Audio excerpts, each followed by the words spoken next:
What are you doing? You know you don't actually have to read that, right? No one does. You can just pretend. Fake it. Like everyone else. Like, seriously. You can't actually like reading. Like, no one's that bored. I mean, hasn't someone told you? Black kids, we don't read. Black kids don't read. Black kids don't read. Black kids don't read. Black kids don't read. Black kids don't read. Black kids don't read. Black kids don't read. Kids don't read. Black kids don't read. Black kids don't read.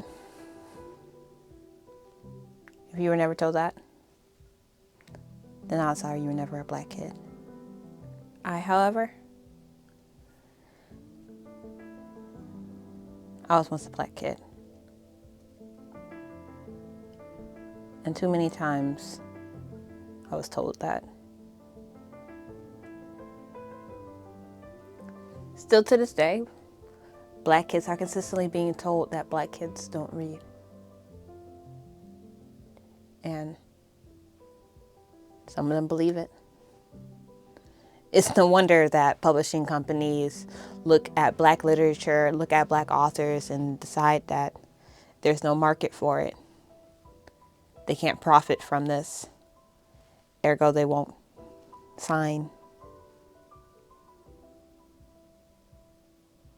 Because it's widely believed that people of a deeper skin do not enjoy the likes of literature.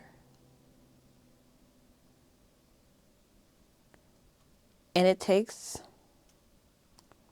someone brave enough to be different, brave enough to stand against the stereotypes, to prove that wrong.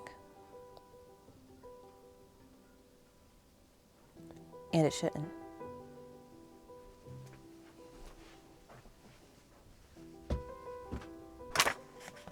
I want to tell you about how the book that I wrote in 20 days became my debut novel. Not in the way that people usually talk about publishing, but in the way it actually happened. Because this isn't the story of overnight success. This is a story of waiting and listening and realizing who a book is really for.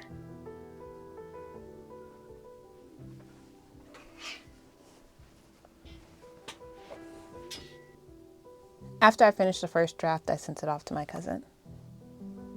He's an avid reader and a growing author himself,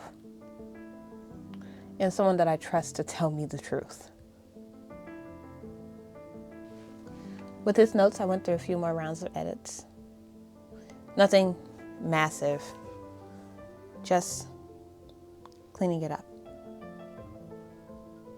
tightening here and listening to make sure that the story felt like itself. And when I finally finished, I did exactly what I had already done before. I took it and I threw it into the query trenches. You see, Blue Lights was not my first book that I queried. No. Blue Lights was my third. And yet, Blue Lights was the first one that actually sparked some interest. Not an offer. No contracts. Only maybe. But every maybe ultimately turned into a no. I still had to go to work, of course. You see,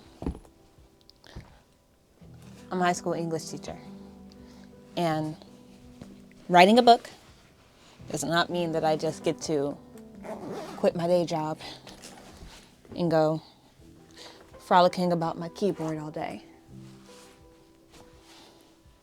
So, as I struggle to find an agent for now 3 books, I still had to teach. And one thing that happens in my classroom is every Friday, we read for 20 minutes, which means I spend 10 minutes fighting with them to get books into their hands, 5 minutes trying to get them to be quiet, and then 20 more minutes actually reading for some of them. A lot of them just hold the books, put their heads down, pretend. This was a common thing. And one boy in particular, every week, he would grab a new book. He would sit down for a very brief amount of time, and he would pretend to read.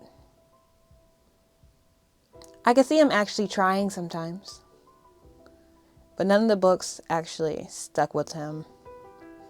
So he would get distracted, lose interest, and go on to poke the person next to him until they get angry enough to do something about it. Boys. So, one Friday, I told him I wanted him to try something. And I reached down into my bag, and I pulled out a proof copy of Blue Lights.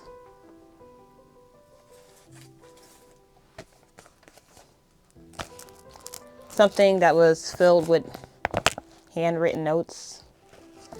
I just printed it off to try and use it to help me edit better. But I handed this to him. Told him to give it a shot. I did not tell him that I wrote it. But he actually sat down and he read. And the 20-minute timer went off, and he was still reading.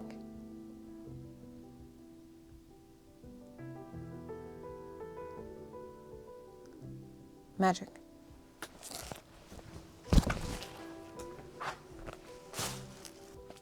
The next Friday came, and he was asking for the book again. So I gave it to him, and again he read. And the next week, he asked for it again. And he was actually reading, giving me feedback, not feedback, but giving me reviews on what he read and what he enjoyed. He was no longer just pretending. Then one day, his cousin had walked into the room during his period. His cousin is another student of mine, only in a different class period. And his cousin had looked at him, laid out on the rug in the corner of my room, reading. And his cousin had said to him, "I didn't know you could read." You see, these boys have listened to all the saying of black kids don't read. They believed it. And the thing that turned everything around was not the matter of the boy reading this book. The boy who was known to repel literature reading this book. It was the fact that he took this book And he turned it over to his cousin. And he said, "It's actually really good. You should read it too." So one reader turned into two. Then more interest grew. And another came. Then another. And another. By the end of it,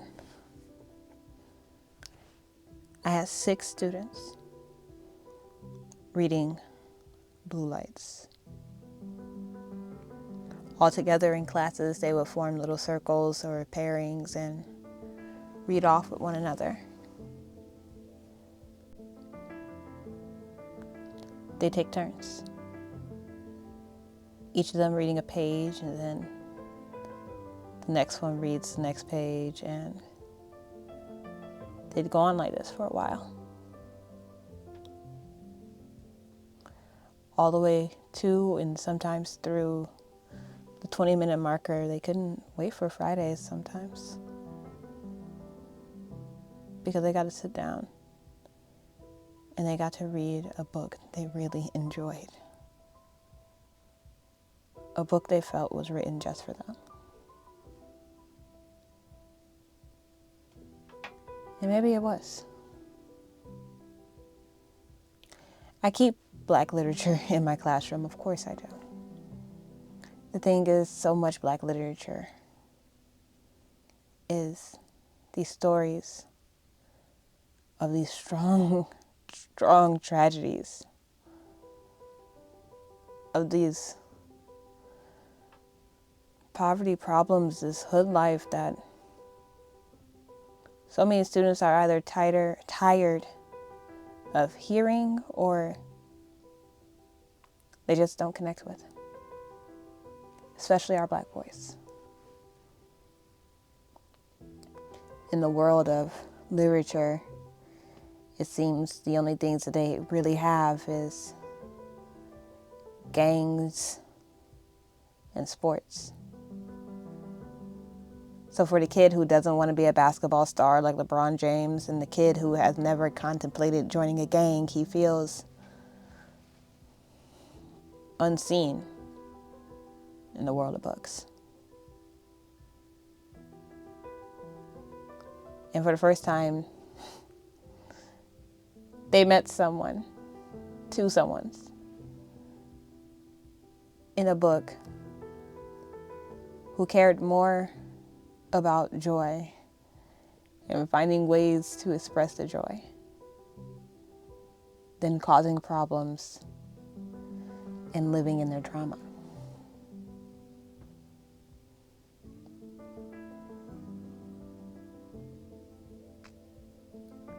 They loved this book. And they wanted this book. They believed that this needed to be in their homes, that this was good enough to be in the homes of others. So I decided that before the year was up, I was going to self-publish Blue Lights. Not because I was tired of waiting, not because I didn't think I had a chance in traditional publishing, but just because they needed this. So I had to make it happen. So I started a TikTok. I've never really been one for social media, but I wanted to give my book a fair chance. I wanted the opportunity for it to be seen, for it to be loved. I gave myself a deadline. I posted every day. And on May 17th of 2025, I became an author. I gifted them each a copy of the book all including a personal message of how it was them that inspired me and pushed me to move forward and to become the author that I always wanted to be. It was because of them I knew that I had something special. They gave me the confidence to move forward with publishing this book, this story. So, Blue Lights, the book that I wrote in 20 days, became my debut novel. Not because an agent said yes, or because a publisher chose me, but because I found my readers who needed the story like this. And sometimes that's all the permission you need. So, I listened to my inner monologue and I published. And now I am the author of soon to be 3 books. And I'm loving it every step of the way.